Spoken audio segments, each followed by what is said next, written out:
Hi, my name is Sarah Owens, and today I'll be covering the reciprocal teaching strategy, which is meant to be used during the reading process.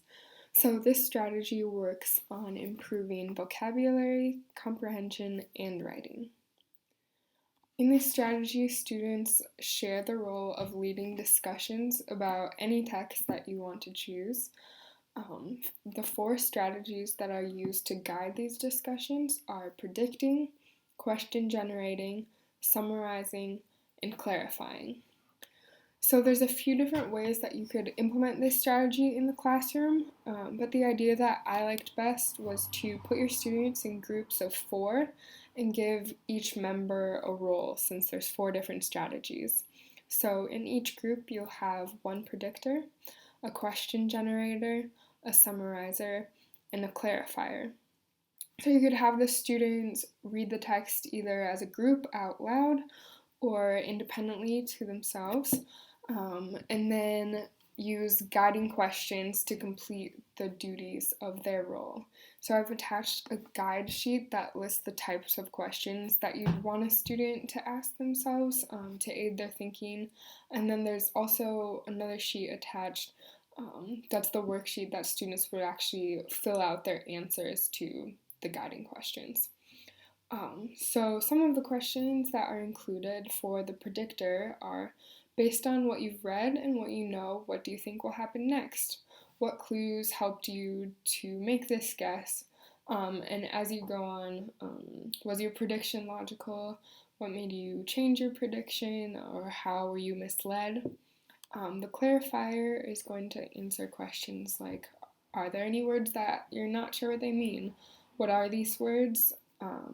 How can you maybe predict what it means? Are there context clues that you could use? And if not, how else could you check it? How could you find out the definition of this word? And similarly, are there any ideas that were confusing to you? And what strategies can we use to figure this out?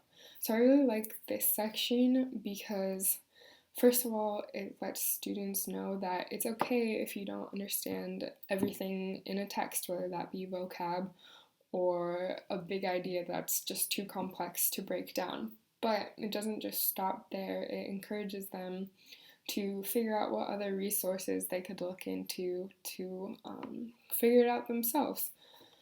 So the questioner or connector is going to look at questions such as: is there anything that didn't make sense? Which is kind of similar to the last section. What were you thinking about as you were reading?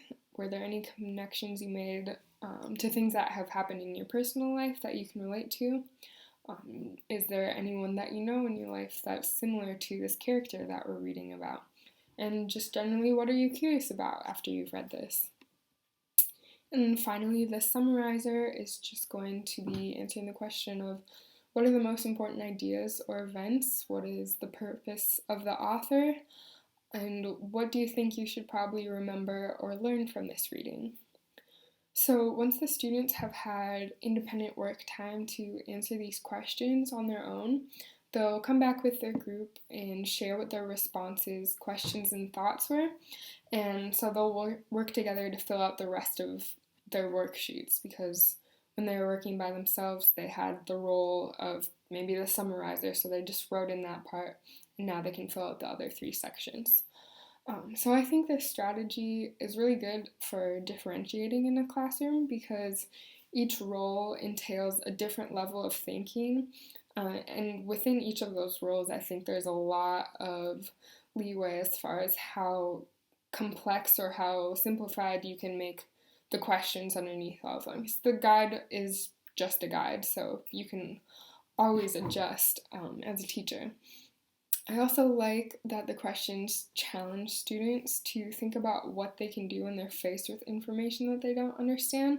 And I also like that through this sharing process of being in a group, maybe some of your more struggling readers will have a chance to see how their peers are thinking through the more complex side of comprehending text. So maybe right now they're not at the point where they can analyze what an author's purpose is, but if they have a partner kind of telling them how they got to that step, then hopefully they can start kind of thinking that way themselves as well. Um, and the questions are very general. It's not citing anything specific from the text that you're reading, but they still do require deeper thinking, which I think is great because that makes it really easy to apply this strategy to any form of text, whether that be poetry, something in a textbook, an article, really anything. And it also makes it applicable to any content area as well. So this was the reciprocal teaching strategy for during reading. I hope you found this useful. Thanks.